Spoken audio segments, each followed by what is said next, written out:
Everyone, welcome back to my YouTube channel self study में एक बार फिर से आप सभी का स्वागत है। तो प्यारे बच्चों, आज मैं आपको हमारी कक्षा 8वीं की हिंदी की जो पाठ्य पुस्तक है वसंत, उस पाठ्य पुस्तक का जो हमारा फोर्थ पोम है दीवानों की हस्ती।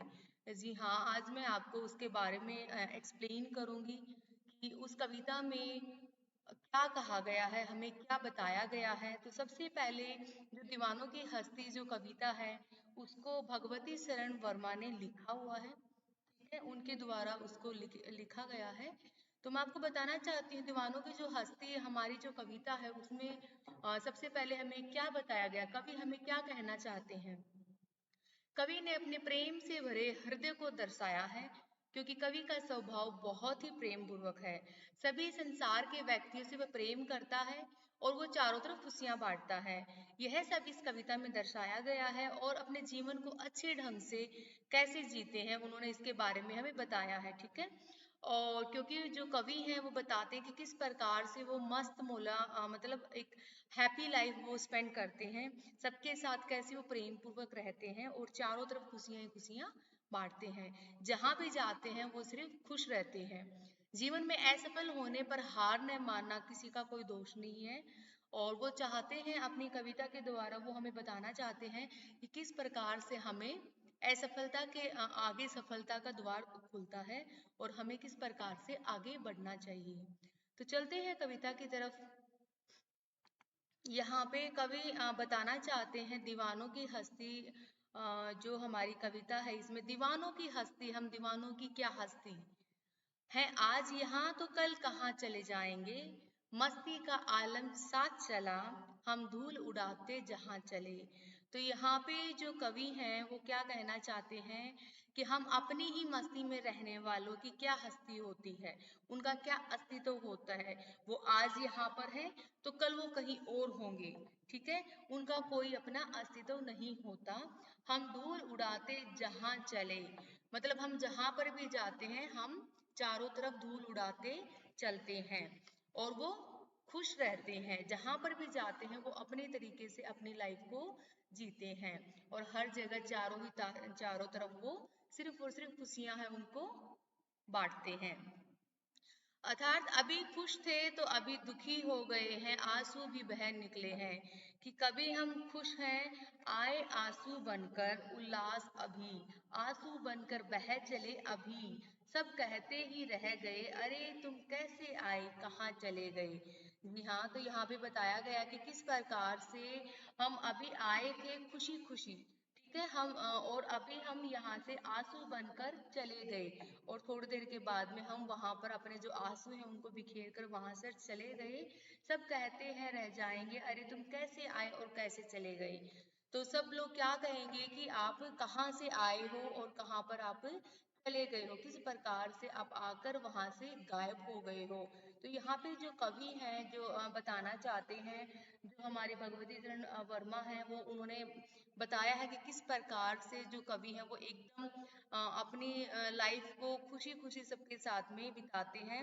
वो कभी आते हैं तो चारों तरफ खुशियां ही खुशियां बांटते हैं, तो कभी उनके जो आंसू हैं वो निकल पड़ते हैं और किस प्रकार से वो अपने मन की मर्जी के मालिक हैं। जब दिल करता है वो वहां पर आते हैं और जब दिल करता है वो वहां से चले जाते हैं। तो किस प्रकार से वो वहां से आगे निकल जाते हैं और लोग कहते हैं कि तुम यहाँ पर कब आए थे और कब यहाँ से चले चले गए, हमें तो पता ही नहीं चला। तो इस प्रकार से जो कवि हैं उन्होंने अपनी कविता में इसका वर्णन किया है, हमें बताया है कि हमें हमेशा खुश रहना चाहिए और आगे बढ़ना चाहिए।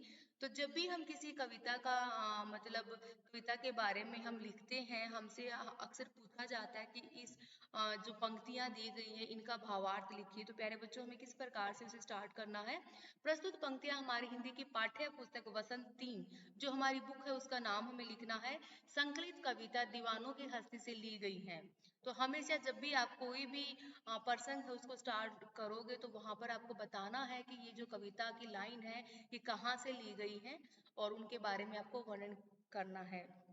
इसके कवि जो भगवती चरण वर्मा हैं, उन्होंने अपनी कविता में कवि के मस्त मौला और फकड़ स्वभाव का वर्णन किया कि एकदम वो बिंदास बिना किसी की फिक्र करने वाला व्यक्ति है। उसने उसके चरित्र के बारे में वर्णन किया है। तो इस प्रकार से आपको जब भी किसी भी कविता का कोई भी पैराग्राफ दिया जाता है और उसका भावार्थ लिखने के लिए, तो आपको सबसे पहले ऐसे ही प्रसंग लिखना है और उसके लिए आपको कविता का नाम और कवि का नाम, जो राइटर है उनका नाम पता होना बहुत जरूरी है। चलते हैं दूसरे पैराग्राफ के लिए।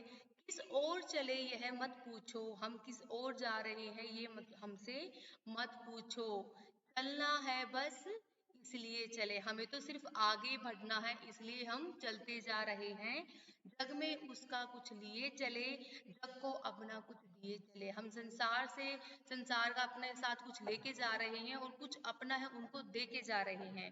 दो बात कही, सिर्फ दो बात कही हैं, दो बात सुनी। हमने लोगों की कुछ बातें सुनी हैं और कुछ बातें हमने भी उन्हें कही हैं। कुछ हंसे और फिर कुछ रोए। इस संसार में हम आए हैं तो कभी हम मुस्कुराए हैं तो कभी हम रोए भी हैं। टक्कर सुख दुख के घूंटों को हम एक भाव से पिए चले, और जितने भी हमारे सुख दुख हैं उनको हम एक साथ में पीकर आगे बढ़ रहे हैं। जी हाँ, प्रस्तुत कविता में कवि वो क्या कहते हैं कि हमसे मत पूछो मैं कहाँ जा रहा हूँ, मेरी क्या मंजिल है, इस बारे में मुझे खुद नहीं पता कि मैं कहाँ जा रहा हूँ। मैं जैसा भी हूँ मैं अच्छा हूँ, मैं जिस जगह चलता हूँ, मैं कभी चलता हूँ तो कभी मैं रुकता हूँ, इसलिए बस मैं आगे ही आगे बढ़ता हूँ। और जो भी मेरे पास था वो मैंने दुनिया को बांट दिया है, और दुनिया के पास जो कुछ था वो मैंने उनसे ले लिया है। और मैं वहाँ के लोगों को खुशी खुशी, मुझे जितने भी लोग मिले सबसे मैंने हंस के बातें की हैं। तो मैंने कुछ पल सुख के उन्हें दिए हैं तो कुछ पल मैंने उनसे लिए हैं। ठीक है। और अपना सुख दुख उनसे बांटा है, उनके स्वभाव के बारे में, उनके दुखों के बारे में यहाँ पे कवि ने वर्णन किया कि किस प्रकार से मैं आगे चलते रहता हूँ और मुझे आगे बढ़ते रहना है। ठीक है। और एक दूसरों के सुख दुख को बांट कर मैंने अपना मन है उसको हल्का किया है। और एक समान मतलब सुख दुख के भाव है एक समान, हम गमों में पिए चले और आगे बढ़े चले। लाइफ में कितनी भी कठिनाइयां क्यों ना हो, कितना भी बुरा टाइम क्यों ना हो, सबको हमें अपने साथ लेकर चलना है और बस आगे बढ़ना है। दोबारा से यहाँ पे फिर से दिया गया कि किस प्रकार से हमें जो पैराग्राफ है, अगर आपको कुछ पंक्तियां दी जाती हैं तो आपको उसका वर्णन भावार्थ के रूप में कैसे करना है। कि प्रस्तुत पंक्तियां हमारी हिंदी की पाठ्य पुस्तक वसंत 3 से संकलित की गई हैं, और सबसे पहले आपको कविता का नाम लिखना है, उसके बाद में कविता को किसने लिखा है उनका नाम लिखना है, और फिर इन कविता की जो पंक्ति है इसमें कवि वो हमें क्या कहना चाहते हैं उनके बारे में हमें संपूर्ण अपने शब्दों में बताना है। ठीक है। चलते हैं हमारे नेक्स्ट पैराग्राफ की तरफ। हम भिखमंगों की दुनिया में तब छंद लुटाकर प्यार चले, हम एक निशानी सी उस ऊपर ले असफलता का भार चले। ये जो दुनिया है ये भीखमंगों की दुनिया है, और हम यहाँ पर सिर्फ और सिर्फ प्यार लुटाकर जा रहे हैं। हम एक निशानी सी उस पर ले असफलता का भार चले, अब अपना हो या पराया क्या, आबाद रहे रुकने वाले, हम स्वयं बंधे थे और स्वयं हम अपने बंधन को तोड़ चले। तो प्रस्तुत पंक्तियों में कवि क्या कहना चाहते हैं, ये जो दुनिया है, दुनिया के लोग हैं वो भिखारियों की तरह है, कुछ ना कुछ हमेशा मांगते रहते हैं, और भिखारियों की आदत होती है हमेशा मांगना। तो उन्हें हम यहाँ पे कवि ने क्या कहा है, भिखमंगे का नाम दिया है। भिखमंगों की इस दुनिया में हम मन मर्जी से अपना प्यार लुटाकर आगे बढ़ रहे हैं। उनके हृदय की एक निशानी है उसको अपने साथ लेके जा रहे हैं। उन्होंने जीवन में असफलता भी पाई है और हार भी मानी है, लेकिन उसका बोझ है वो स्वयं उठाया है हमने, और बोझ किसी के ऊपर नहीं डाला। इस प्रकार हमें अपनी मंजिल को पाने के लिए हम हमेशा आगे बढ़ते रहे हैं, और सब हम चाहते हैं कि हर एक व्यक्ति आबाद रहे, खुश रहे, यही आशीर्वाद देते हम आगे बढ़ रहे हैं। कवि कहते हैं कि हम स्वयं को ही, मतलब हम अपने आप खुद, जितनी भी कठिनाई आई है हमने स्वयं उनको फेस किया है, उनका सामना किया है। हमने किसी को कठिनाइयाँ, किसी के लिए मुसीबतें खड़ी नहीं की, मुसीबतें पैदा नहीं की। हम अपने मर्जी के मालिक हैं, और हमने ही अपने आप को एक बंधन में जकड़ा था, और आज हम ही अपने आप को इस बंधन से मुक्त कर रहे हैं। और इस प्रकार स्वयं इस बात का अफसोस जताते हैं कि अपने जीवन में इस बात की हार मानते हैं कि वो कभी भी एक सांसारिक व्यक्ति नहीं बन पाया, एक सांसारिक व्यक्ति का सुख नहीं भोग पाए, क्योंकि वो हमेशा अपने मन की सुनते रहे और आगे चलते रहे।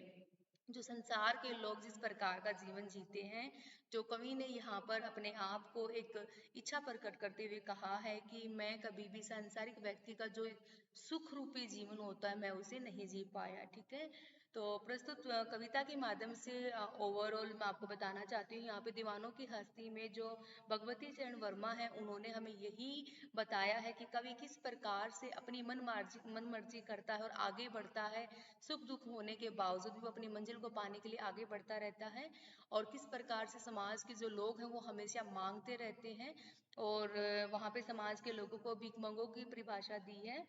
तो प्यारे बच्चों, इस कविता से हमें यही मिलता है, यही सीखने को मिलता है कि हमें भी हमेशा आगे बढ़ते रहना चाहिए और अपने मंजिल को पाने के लिए किसी भी कठिन परिश्रम की कोशिश करनी चाहिए और परिस्थिति का सामना करना चाहिए, कभी भी हमें हार नहीं माननी चाहिए।